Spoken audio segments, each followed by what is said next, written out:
हरे कृष्ण कृष्ण कृष्ण हरे हरे, हरे राम राम राम हरे हरे। श्री बृहद भागवतामृतम द्वितीय खंड पंचम अध्याय हम लोग सुन रहे थे। श्री नारद जी वेणु की महिमा का वर्णन कर रहे हैं और वेणु की महिमा का वर्णन करते करते श्री नारद जी ने रास लीला का वर्णन करना प्रारंभ किया। रासो हि तस्य भगवत तत्व विशेष गोप्य। हम लोगों ने सुना भगवत्ता के गोपनीय सर्वस्व सार की परिपक्व अवस्था का नाम ही रास है। भगवत्ता का गोपनीय सर्वस्व सार मतलब रस विचार, उसमें मधुर रस और मधुर रस की भी परिपक्व अवस्था अर्थात मधुर रस की भी अनेक प्रकार की लीलाएं होती हैं। उन लीलाओं का भी सार चूड़ामणि श्री रास लीला है। वह माधुर्य की चरम सीमा की निष्ठा को प्रकाशित करता है। माधुर्य की चरम सीमा अर्थात मधुर रस में अनेक प्रकार की लीलाएं हैं, लेकिन उन सब लीलाओं को अपने अंदर क्रोडीभूत करके यह रास लीला सब लीलाओं के ऊपर में नृत्य कर रहा है। और विशेष बात क्या है, लक्ष्मी जी उस लीला की महिमा हम इसी प्रकार से समझ सकते हैं। जैसे इस जगत में देखते हैं हम कि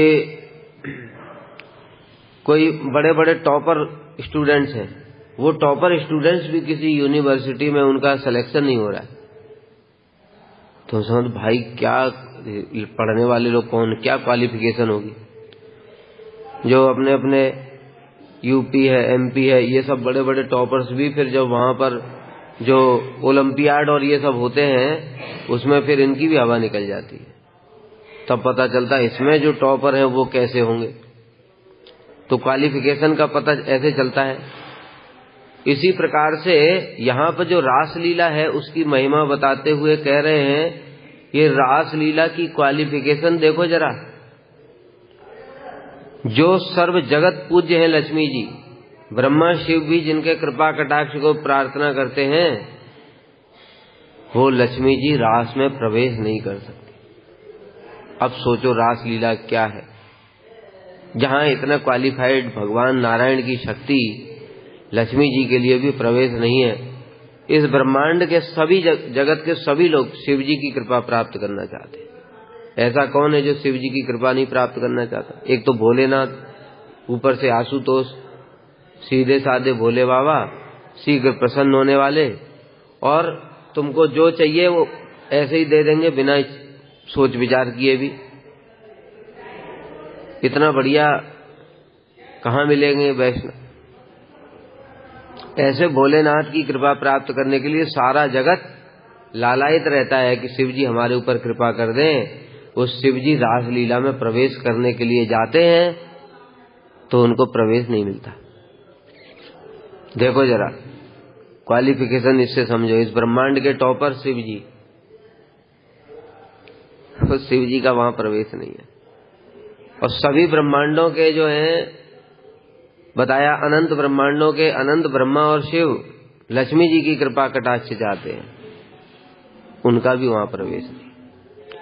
इसी से समझ जाना चाहिए रास लीला समस्त लीलाओं की चूड़ामणि है। क्योंकि और ब्रज में और जगह पर शिव जी का प्रवेश है। नंद भवन में आए दर्शन करने के लिए हुआ,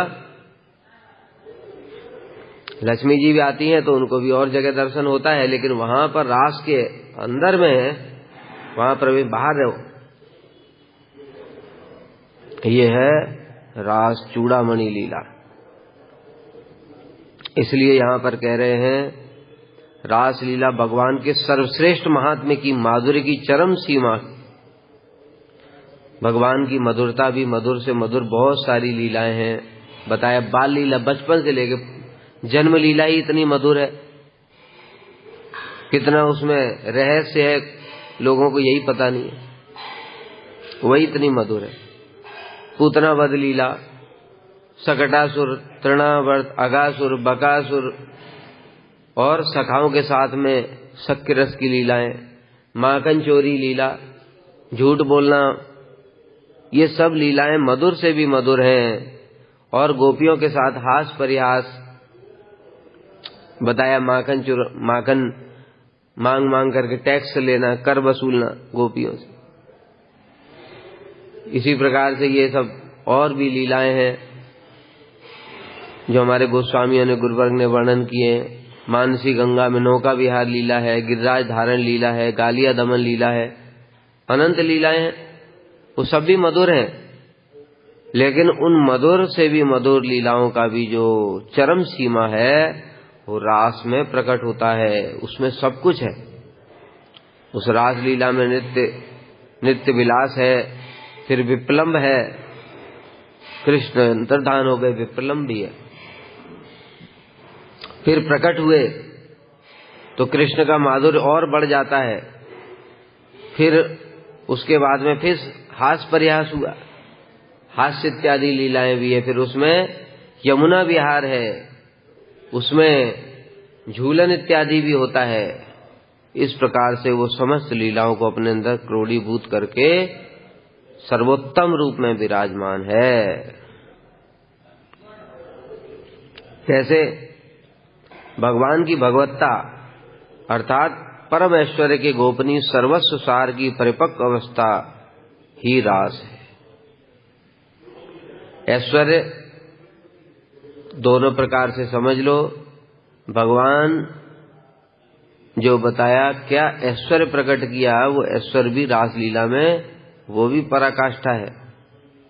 एक कृष्ण है, 100 करोड़ गोपियां हैं, मतलब हर चीज में वहां ऐश्वर्य प्रकाशित हुआ है। रासलीला के प्रारंभ से ही ऐश्वर्य प्रकट है। पहली बात तो कृष्ण ने बंसी बजाई, 100 करोड़ गोपियां खींची चली आई, ये ऐश्वर्य नहीं है?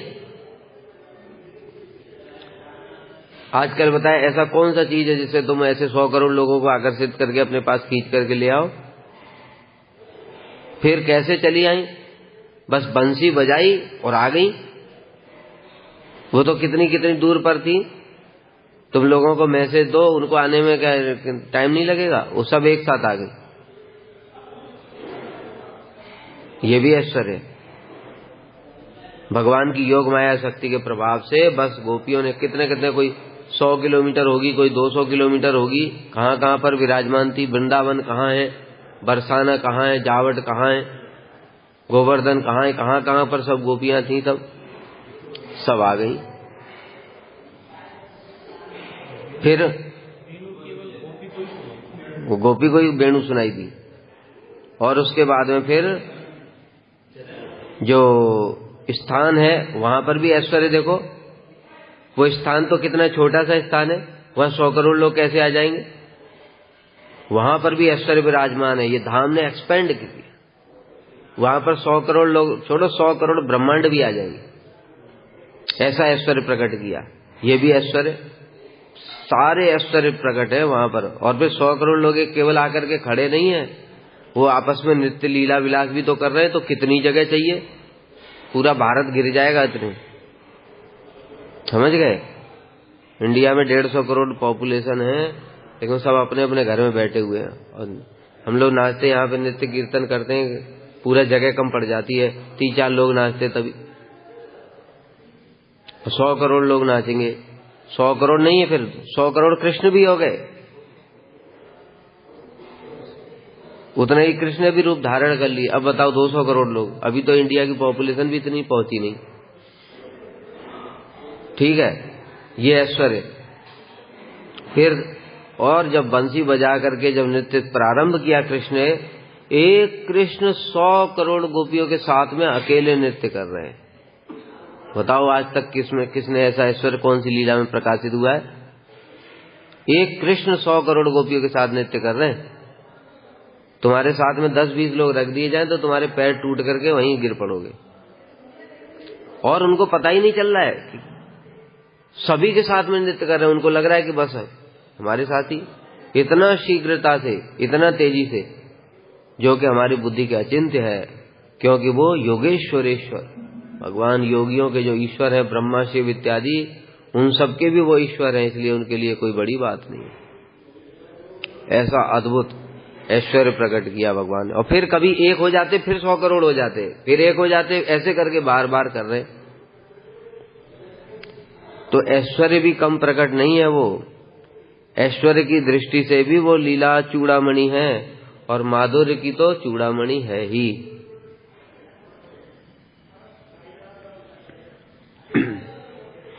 अतः उस रास लीला में लक्ष्मी देवी सैकड़ों मनोरथ करने पर भी प्रवेश प्राप्त नहीं कर सकी। बड़ी इच्छा हुई उनकी, सब कुछ किया, हाथ पैर जोड़े कृष्ण के, कृष्ण ने मना कर दिया, नहीं, आपके लिए स्थान नहीं। नायम श्री अंगौ नितांतरते प्रसाद स्वर्योसिताम नलिन गंधुरुच्चताम कुतो अन्या रासोत्सव भुजदंड गृहीत कंठा लब्धा सिताम यौद्गाद ब्रजवल्लभी नाम। नायम श्री अंग, भगवान के अंग में ही वास करने वाली जो लक्ष्मी जी हैं, उनको भी वो प्रसाद कृपा प्राप्त नहीं हुई। स्वर्योसिताम, स्वर्ग की जो है रमणियां, उनकी बात छोड़ दो। नलिन गंध रुचाम, जिनके शरीर से पद्म की गंध निकलती है, ऐसी दिव्य देवांगनाएं, उनको भी ये सौभाग्य प्राप्त नहीं हुआ। कुतो अन्या, फिर बाकी सबकी बात क्या की जाए। जब इतने श्रेष्ठ लोगों को ही प्राप्त नहीं हो रहा है, तो बाकी किसी साधारण स्त्री को क्या प्राप्त होगा? वो क्या कृपा। रासोत्सवे, रास उत्सव के समय, ये महा उत्सव है रास लीला। भुजदंड गृहीत कंठा, जब कृष्ण ने अपने दोनों भुजाओं को उनके गले में डाल दिया था। ये जो कृपा है, ये लक्ष्मी जी और ब्रज में स्वर्ग इत्यादि में रहने वाली जो और लक्ष्मी स्वरूपा हैं, भगवान के अन्य अवतारों की जो लक्ष्मियां हैं, जिनके शरीर से दिव्य पद्म की गंध निकलती है, उनको भी ये प्राप्त नहीं हुआ। कुतो अन्य, बाकी सबकी क्या बात करना है।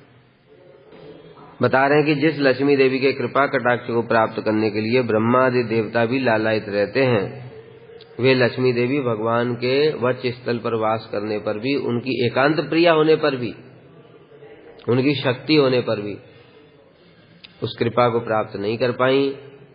ये सब भागवत में वर्णन हुआ है। अब क्या हुआ सुनो। अहो वैदग्धी सा मधुर मधुरा श्री भगवतः समाकर्षति उच्चैर जगति कितिनः कस्य न मनः कुलस्त्रीणाम तासाम वन भुवि तथा कर्षण मथो तथा वाक् चातुर्यम सपदि रुदितम ताभिरपि यत्। अहो, आश्चर्य की बात है। वैदग्धी सा मधुर मधुरा, जो भगवान की वो वैदग्धी, वैदग्धी मतलब बताया था, कला विलास दिग्धात्मा वेदग्धित कीर्तयते। कला विलास में जो अत्यंत निपुण है, लीला विलास में। जैसे बताया ना, कोई भी लीला देख लो, दान घाटी की लीला देखो, लीला विलास में कैसे कैसे कृष्ण चतुर हैं। एक बार से कहा गोपियों हमको कर दो, कहते किस बात का कर दे, बात घुमा दी, हम राजा हैं, तुम किस बात के राजा हो। इस प्रकार से हास परिहास करने में, किस प्रकार से जो बताया ये जो लीला है, नौका विहार लीला मानसी गंगा में, किस प्रकार से अपना काम बनाना है। गोपियों के सारे घड़े फिकवा दिए, अलंकार फिकवा दिए, सब फिकवा दिए, और उसके बाद में राधा जी के साथ मिलन हुआ। इस प्रकार से समस्त द्यूत क्रीड़ा है, इन सब लीलाओं में जो अत्यंत निपुण है रस में, उसको विदग्ध कहते हैं। तो वह जो वैदग्धी है वो मधुर से भी मधुर है। तथा जगत में कौन ऐसा है जिसका मन उस चातुरी से आकर्षित नहीं होता। गोपियां स्वयं कहती हैं, त्रिभुवन में ऐसी कौन सी स्त्री है जिसके मन को तुम्हारी वेणु ने आकर्षित नहीं कर लिया। इसमें हमारा क्या दोष है? ये तो तुम्हारी वेणु का दोष है, तुम्हारे रूप का दोष है। तुम्हारा इतना सुंदर रूप है और ऊपर से ये वेणु, इन दोनों ने मिलकर के समस्त कुलवती स्त्रियों का चित्त हरण कर लिया है। इसमें हमारी क्या गलती है?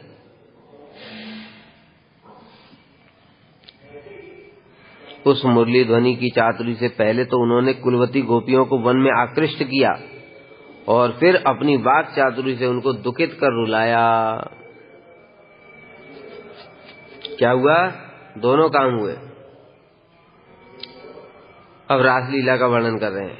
भगवान की मधुर से भी मधुर उस रासलीला की विदग्धता बताए ना, उसमें समस्त प्रकार के कला विलास लीलाएं सब प्रकार की हैं। इससे किसका मन आकर्षित नहीं होता?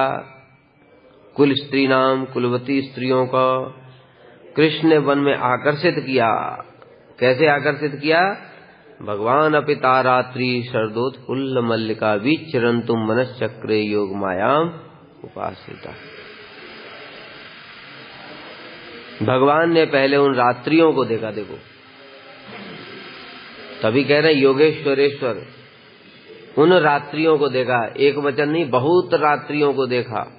अरे रात्रि तो एक ही थी पूर्णिमा की। बहुरात्रि कहने से क्या मतलब है? कृष्ण ने जैसे ही लीला विलास की इच्छा की, योग माया ने उस सब रात्रियों को मिला करके एक कर दिया। ब्रह्म रात्रि हो गई वो। ब्रह्मा जी के एक दिन, मतलब एक जो दिन होता है ब्रह्मा जी का, उसमें 1000 चतुर्युग होते हैं। सहस्रयुग पर्यंतम अहर्यद ब्रह्मणो विदु। अह माने दिन, जो दिन होता है वो सहस्र युग 1000 चतुर्युग होता है। रात्रिम युग सहस्रांतम, और रात्रि भी 1000 चतुर्युग की होती है, और 1000 चतुर्युग की वो रात्रि हो गई योग माया के प्रभाव से। इसलिए भगवान ने उसको देखा, रात्रि को। शरदोत्फुल्ल मल्लिका, वो रात्रि साधारण नहीं थी। कैसे बता? शरद ऋतु, देश काल पात्र सब भगवान के इच्छा करते ही सब अनुकूल हो गए। देश वृंदावन, वृंदावनम सखी भुवो वितनोत कीर्तिम। त्रिभुवन बैकुंठ से भी जिसकी कीर्ति ऊपर निकल चुकी है, ऐसा वृंदावन जैसा देश स्थान, जहां पर कि समस्त ऋतुओं के फूल खिल गए। कमल रात में खिले हुए हैं। रात में देखा कभी कमल खिलते हुए? कैसे खिलेगा? कमल रात में खिले हुए हैं। कुमुदनी, जो दिन के सारे फूल हैं, वो सब रात्रि में खिल गए। और बसंत ऋतु प्रकट हो गई। शरद ऋतु है, शारदीय रास हो रहा है। हो नहीं रहा है मतलब अभी भगवान ने इच्छा की, विचरन्तुम मनश्चक्रे, इच्छा की केवल, और इच्छा करते ही वहां पर समस्त ऋतुएं प्रकट हो गई। समस्त ऋतु, बसंत में शीतल मंद सुगंध पवन बहती है, जो कि बड़े सारे पुष्प विकसित हो गए पेड़ों के ऊपर रात्र में ही, और उन पुष्पों से सुगंध लेकर के मंद जो है पवन बह रही है। ऐसा देश है वो। षड ऋतुओं के समस्त पुष्प, दिन वाली चीजें भी रात में सब कुछ हो गया। वृंदावनम सखी, वो ऐसे ही थोड़ी कह रहे हैं वृंदावन की शोभा बैकुंठ से भी ऊपर है। फिर क्या हुआ?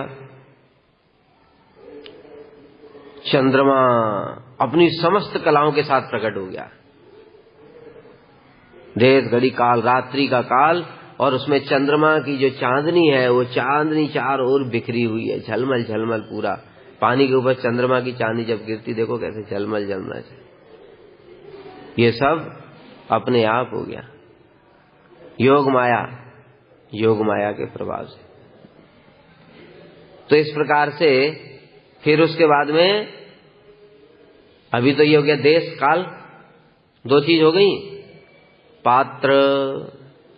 पात्र कौन होना चाहिए? सर्वोत्तम देश है, सर्वोत्तम काल है, तो पात्र भी सर्वोत्तम होना चाहिए। सख्य रस, मधुर रस, वात्सल्य रस और मधुर रस। मधुर रस की जो परम प्रेमवती महाभाव स्वरूपा गोपियां, वो सब पात्र है। इसलिए पात्र तो है नहीं अभी रमण की इच्छा की है केवल। पात्रों के लिए क्या करें? तो फिर भगवान ने क्लीन बंसी उठाई और बताया था ना, ये वेणु ही तो परब्रह्म है। ये कृष्ण परब्रह्म है कि वेणु परब्रह्म है? ब्रह्मा शिव इत्यादि मोहित हो जाते हैं ये सब देख करके, क्योंकि जो काम कृष्ण नहीं कर पाते वो तो वेणु कर रही है। इसलिए वेणु का आश्रय लिया कृष्ण ने और उस वेणु पर क्लीं शब्द, क्लीं माने प्रेम, काम बीज, प्रेमैव गोप रामाणाम काम इत्यभिधीयते। गोपियों के प्रेम को ही शास्त्र में काम कहा गया है। हम लोगों का जो ये काम है, ये वासना, जड़ जगत का शब्द है, लेकिन वास्तव में शास्त्र के अनुसार में काम शब्द का अर्थ प्रेम है। वो भी कौन सा? गोपियों का प्रेम। आत्मेंद्रिय प्रीति वांछा तारे बले काम, कृष्णेंद्रिय प्रीति वांछा प्रेम धरे नाम। हम लोग जो खुद के भोग की जो इच्छाएं हैं उनको काम कहते हैं, लेकिन गोपियों का काम प्रेम है। इसलिए क्लीम शब्द से मतलब है जो वही काम बीज, और उसने फिर गोपियों को आकर्षण करना शुरू किया। इसलिए बताया ये हम लोग को गुरुजी ने काम गायत्री दिया, इसमें क्या है, मतलब ही क्या है, वही उसी भाव से ही। काम गायत्री की अन्यथा आवश्यकता ही नहीं, गोपाल मंत्र में सब कुछ है। काम गायत्री स्पेशल है मधुर रस के लिए। तो गायत्री होता है उसमें संबंध, अविधेय, प्रयोजन तीनों होते हैं। तो काम गायत्री में क्या है, गोपी जन वल्लभ, गोपी जन मधुर रस है। तन अनंग, अनंग, अनंग मतलब क्या, अप्राकृत कामदेव कृष्ण, वो हमारे हृदय में प्रकाशित हो। अप्राकृत कामदेव वो यशोदा जी के साथ में नहीं रहते, वो सखाओं के साथ में नहीं रहते, वो तो पौगंड लीला है, वो बाल्य लीला है। अप्राकृत काम साक्षात मनमत, मनमत किसके साथ में रहते हैं, गोपियों के साथ में। तद अनंग वर्धनम, निशम्य गीतम तद अनंग वर्धनम। और वही काम गायत्री में वही है अनंग, तन्नो अनंग, वही अनंग हृदय में उस प्रेम को वर्धित करे। निशम्य गीतम, वो जो बीज, काम बीज सुना, कृष्ण का गीत बोला उसको, जो कृष्ण का गीत गोपियों ने सुना, तद अनंग वर्धनम, उसने हृदय में जो काम था मतलब प्रेम, उसको इतना पराकाष्ठा तक बढ़ा दिया। वर्धनम, बढ़ता ही चला गया। मतलब बढ़ता चला जाता है, फिर उसके बाद में क्या होता है, उसके बाद में कोई शरीर की सुध बुध ही नहीं रहती, अनकंट्रोल्ड हो जाता है। और ब्रज स्त्रियां कृष्ण गृहीत मानसा, वो ब्रज स्त्रियां कैसी थी, कृष्ण गृहीत मानसा, कृष्ण के द्वारा जिनका चित्त ग्रहण खींच लिया गया, चुरा लिया गया, ऐसे कृष्ण गृहीत मानसा, कृष्ण अर्पित मन वाली। और फिर उन्होंने बताया हृदय में प्रेम इतना अधिक हो गया, कृष्ण ने चित्त को खींच ही लिया। और वेणु चोर, वो तो उनका धैर्य, लज्जा, शीलता, विनय, सारे गुणों को लेकर के चला गया, संपत्ति यही थी। अभी क्या करेंगे, इसलिए रुकी ही नहीं, अपने पतियों के सामने ही चल दी। यह है प्रेम की पराकाष्ठा। इसलिए कह रहे ये कम, ये ऐश्वर्य कम है। उस मुरली चातुरी से पहले तो उन्होंने कुलवती गोपियों को वन में आकृष्ट कर लिया, इस प्रकार से आकृष्ट किया, और फिर अपनी वाक चातुरी से उनको दुखित कर रुलाया। ये सब वैदग्धी है। रुलाने की जरूरत क्या है, ये रुलाने की जरूरत क्या है भाई, तुम किसी से प्रेम करते हो उसको रुलाओगे, कहते हाँ ये कला विलास है। ये इसमें क्या है बताया, विप्रलंब और संभोग दोनों एक साथ होते हैं तो उसका और आनंद बढ़ जाता है। विप्रलंब बीच बीच में होने से मिलन का आनंद कोटि गुना बढ़ जाता है। इसलिए ये कला विलास का ये तरीका है, इस जगत में नहीं चलेगा ये सब। और उन गोपियों के साथ वाक चातुर्य का विस्तार किया, जिससे बताया ना कैसे कैसे गोपियां आई, बड़ा सुंदर रूप से वर्णन किया है इन्होंने भागवत में। कोई कोई ब्रज सुंदरी गायों का दोहन कर रही थी, वे उस दोहन कार्य को ही छोड़ करके चली। जैसी गाय बांध बांध करके, गाय जब दोहन करते हैं तो पीछे पैर बांध देते हैं, वो ऐसे ही बांध करके चल दी। चूल्हे के ऊपर कोई दूध की कढ़ाई रखी हुई थी गरम करने के लिए, वो गरम हो रहा है थोड़ा, बस उसको छोड़कर ही चल दी। अब बताए ना, ये सब काम योग माया संपादित करती। उनका काम कौन करेगा? वहां चूल्हे पे दूध रखा है, वो जल जाएगा कि नहीं? और लौट के कब आएंगी वो? 4 अरब 32 करोड़ साल के बाद। ब्रह्म रात्रि के बाद आने वाली है वो। चूल्हा क्या, कढ़ाई भी नहीं बचेगी। दूध की बात छोड़ो, कढ़ाई भी नहीं बचने वाली वहां। गाय रहेगी उतने दिन जिंदा। ये सब योग माया का कार्य है, ये काम योग माया करती है। प्रेम तो उनके अंदर स्वाभाविक ही है, कृष्ण के प्रति महाभाव स्वरूप है वो। बाकी जो सामंजस्य सारा पूरा सेटिंग करना है, उसके हिसाब से वो योग माया का काम। कोई गेहूं का दलिया पका रही थी, बताओ गेहूं का दलिया, उसका क्या हाल होगा? उन्हें चूल्हे पर ही रख करके छोड़ गई। कोई बंधु बांधवों के लिए खाना खिला रही थी, सब बैठे लाइन से, सास ससुर पति सब लाइन से बैठे हुए हैं, और उनको सब्जी देते देते और बस क्लीन।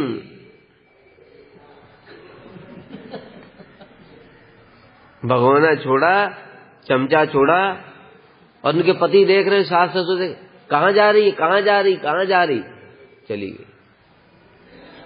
समाधान योग माया करेगी अब तो, और चली जाएगी तो फिर वो तो पकड़ ही लाएंगे ना, चली जाएगी तो पकड़ के ले आएंगे। अब योग माया का काम है बाकी सब। वो चली गई और इन्होंने देखा कि बस थोड़ी सी बाहर गई और अब वापस आ गई, वो डुप्लीकेट आ गई। योग माया ने बना दिया प्रतिमूर्ति। ये सब काम योग माया करती है। और कोई अपने अंगों में कुमकुम इत्यादि का लेप कर रही थी, अब कुमकुम लगा रही, कृष्ण का चिंतन कर रही है। अब कुमकुम किसके लिए लगा रही है? कृष्ण के लिए, और कृष्ण ही बुला लिया तो कुमकुम ही भूल गई। बताए ना, क्लीन। एक तो वैसे ही वो महाभाव स्वरूप है, उनको बस एक कोई वो चाहिए, क्या कहते, उद्दीपन के लिए कुछ भी चाहिए, उद्दीपन के लिए कोई निमित्त चाहिए, और बस वेणु ही उद्दीपन करने वाला निमित्त है। और बस जैसे ही वेणु सुना, और उसमें भी क्लीन शब्द जो कि एकदम सीधे प्रेम को वर्धित करने वाला, खींचने वाला है, आकर्षण करने वाला है, बस खींची चली गई। कोई अंग मार्जन कर रही थी, कोई नेत्रों में अंजन लगा रही थी, उसी अवस्था में ही चल पड़ी। शीघ्र गमन हेतु कोई अपने वस्त्र ही पहन रही थी, वो वस्त्र भी तो ऐसे शिथिल अवस्था में ही चल पड़ी। किसी ने विशेष अनुराग वस्त्र और अलंकारों को विपरीत भाव से धारण कर लिया, ऊपर का कपड़ा नीचे, इधर उधर सब हो गया सब। जो जिस अवस्था में थी उसी अवस्था में कृष्ण से मिलने के लिए चल पड़ी। मिलने के लिए नहीं गई है, ये बात समझो बात को। अभी हमने क्या बताया? निशम्य गीतम तद अनंग वर्धनम कृष्ण गृहीत मानसा, खींच लिया गया उनको। बताया ना, अनंग वर्धनम, इतना प्रेम बढ़ गया कि शरीर की सुध-बुध रही नहीं, और कोई खींच रहा है तो खींच गए, ऐसी अवस्था है उनकी। इसलिए उनको ये नहीं पता है कि हम मिलने के लिए जा रही हैं, ये भी उनको कहाँ ज्ञान है, उनको कुछ ज्ञान नहीं है। वो केवल प्रेम में डूब गई पूर्ण रूप से, और अपने आप चल दी, और उनको ये भी नहीं पता रास्ता में क्या है, मार्ग का भी पता नहीं है। मार्ग तो जो शरीर की सुध-बुध नहीं है तो फिर मार्ग का कहाँ पता रहेगा? वो मार्ग तो सब वेणु बना रहा है। साथ में दो गोपियां चल रही हैं, झुंड के झुंड साथ में चल रहे, किसी को पता नहीं कि कोई पास में भी चल रहा है, इतना वो प्रेम में आविष्ट है। तो शरीर की सुध-बुध नहीं है तो फिर बाकी सब की कोई अड़ोस पड़ोस में भी है, उसकी क्या सुध-बुध रहेगी? पहले तो हमको शरीर की सुध-बुध रहती, तब तो दूसरे की रहती है। जब अपनी सुध-बुध नहीं है तो दूसरे की कहां से रहेगी? तो इस प्रकार से गोपियों की अवस्था थी। ऐसा उनको खींचा, समाकर्षति, आकर्षति, खींच लिया, आकृष्ट कर लिया। और फिर वाक चातुरी से उनको दुखित कर रुलाया। स्वागतम भो महाभाग प्रियः किम करवाणि वह वजस अनामयम किम ब्रूत आगमन कारणम। हे महाभाग गोपियों, आपका स्वागत है, आइए। स्वागतम वो महाभाग, हे गोपियों, महाभाग गोपियों, आप महाभाग्यशाली हैं। महाभाग्यशाली कहने से मतलब क्या है? दोनों बातें हैं। आपके समान इस जगत में और कोई भाग्यशाली नहीं है। सही कह रहे हैं कृष्ण, क्योंकि ये भाग्य तो लक्ष्मी जी को भी प्राप्त नहीं हुआ है। लेकिन ऐसे थोड़ा हास परिहास कर रहे हैं बाहर से, भीतर से तो सही बात ही बोल रहे हैं,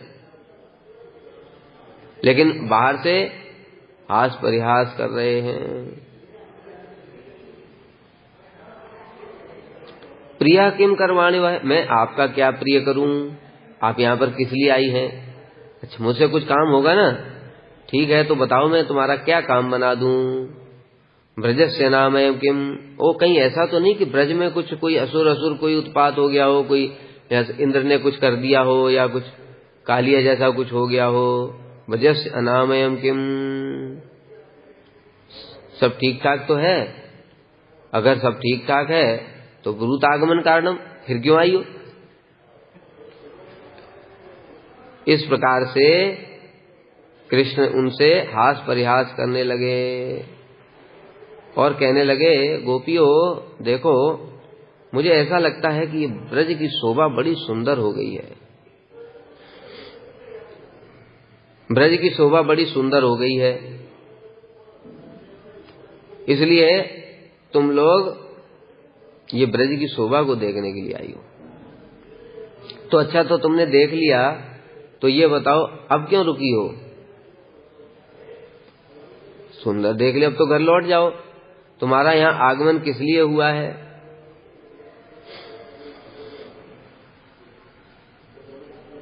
ये सुनकर के गोपियां कहती हैं, हे महासाहसिक लंपट, हम पतिव्रता हैं, तुम हमें जो कहने के लिए उत्साहित हुए उसके लिए तुम्हें धर्म और राजदंड से क्या भयभीत नहीं होता?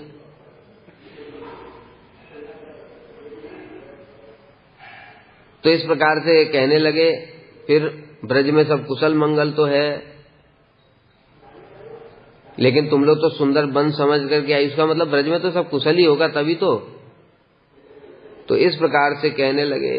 फिर उसके बाद क्या कह रहे हैं?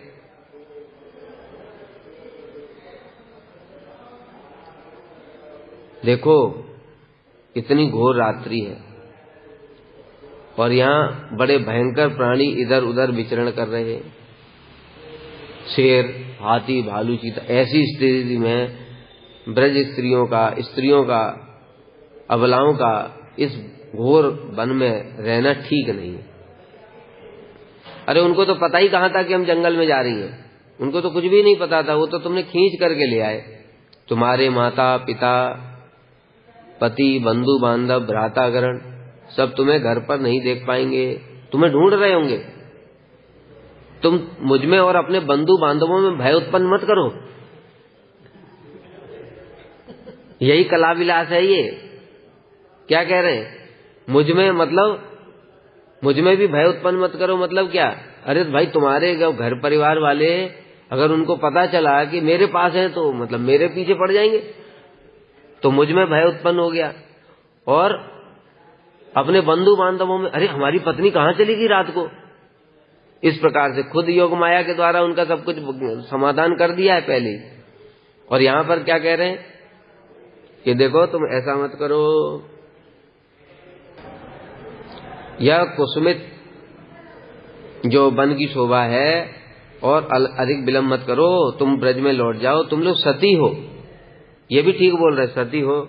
सती किसको कहते हैं? जो केवल कृष्ण को ही पति मानती हैं। घर में जाकर अपने अपने पतियों की सेवा करो। तुम लोग घर में नन्हे नन्हे बच्चे और बछड़े, तुम्हारे घर में नन्हे नन्हे बच्चे और बछड़े रो रंभा रहे हैं, बालकों को दुग्ध पान कराओ, गौओं का दोहन करो। यहाँ पर विशेष बात है, यहाँ पर बच्चों की बात आई है तो बहुत सारे लोग सोचते हैं गोपियों के बच्चे हैं। श्रील विश्वनाथ चक्रवर्ती ठाकुर ने स्पष्ट किया, ये बच्चे गोपियों के नहीं हैं, जिनका कृष्ण के साथ मिलन होता है उनकी कोई संतान नहीं है। ये बच्चे उनके अपने घर में और बाकी सब ननद के बच्चे या और जेठ के बच्चे, इन सब के बच्चे हैं। गोपियों की इनकी कोई संतानें नहीं है। जो बार बार वहां वर्णन आता है बच्चों को दूध पिला रही थी, घर में दूसरे बच्चे नहीं होते। हमने देखा था हमारे, जब हम छोटे थे तो हमारी मम्मी और हमारे ताऊ जी के जो बेटे उनको भी दूध पिलाती थी। दूध पिलाने का मतलब वो गिलास से दूध पिलाना, ऐसा नहीं लिखा स्तनपान करा रही थी। ये सब टीका में बताया है ये, इसलिए इससे अपने हिसाब से मतलब नहीं लेना चाहिए। इसलिए इन सब चीजों में टीका बहुत जरूरी है। तो जीव गोस्वामी ने भी टीका में लिखा है कि उन सब गोपियों की कोई भी संतान नहीं थी। कृष्ण की उम्र 8 वर्ष की, रासलीला हुई है शारदी रास, उस समय कृष्ण की 8 वर्ष की उम्र है और गोपियां उनसे छोटी हैं, उनकी कोई संतानें नहीं हैं। अच्छा, तो मुझे ऐसा लग रहा है तुम मेरे प्रेम के कारण आकर्षित होकर के यहां पर आ गई हो, तो इसमें कोई गलत नहीं है, क्योंकि सभी प्राणी मुझसे प्रेम करते। ये भी ठीक बात बोली भाई, क्योंकि वो सभी प्राणियों के मूल हैं, उनसे प्रेम करेंगे ही करेंगे। हे देवियों, स्त्रियों का यह परम धर्म है कि वे कपटता रहित होकर पति एवं पति के आत्मीय स्वजनों की सेवा और घर के बच्चों का सबका पालन करें। अब स्त्री धर्म सिखा रहे हैं, देखो भगवान यही हास प्रयास कर रहे, जो कह रहे ना, फिर अपनी वाक चातुरी से उनको कष्ट दिया था। ये पति यदि दुर्विनीत हो, दुर्भागा हो, वृद्ध हो, जड़ रोगी या निर्धन हो, तथापि आपातकी पति भी परित्यज्य नहीं है। मतलब पातकी पति तक परित्यज्य है। विशेषतः पति लोग की अभिलाषा रखने वाली स्त्रियों के लिए तो पति कभी भी परित्यज्य नहीं है। मतलब चाहे पति कैसा भी हो, तुम उनको छोड़ करके क्यों आ गई? तुमको नहीं आना चाहिए था। कुलीन स्त्रियों के लिए पर पुरुष की सेवा स्वर्ग प्राप्ति के लिए, उनके स्वर्ग की बात कर रहे हैं। उनको तो बैकुंठ की भी पता नहीं है, सुध बुध नहीं है। अयस्कर, तुच्छ, दुखजनक, भयावह, सब प्रकार से निंदनीय है। इसलिए गोपियों तुम लौट जाओ, इस प्रकार से कहने लगे। और अगर तुम मुझसे प्रेम करती हो तो भी कोई बात नहीं, मेरा श्रवण, मेरा दर्शन और मेरा ध्यान वही करती रहो। वो तो कहीं पर भी हो सकता है, वो तो तुम घर में भी कर सकती हो, इसलिए यहां आने की आवश्यकता क्या है? इसलिए घर लौट जाओ और अपने पतियों की सेवा करो और मेरा ध्यान करो।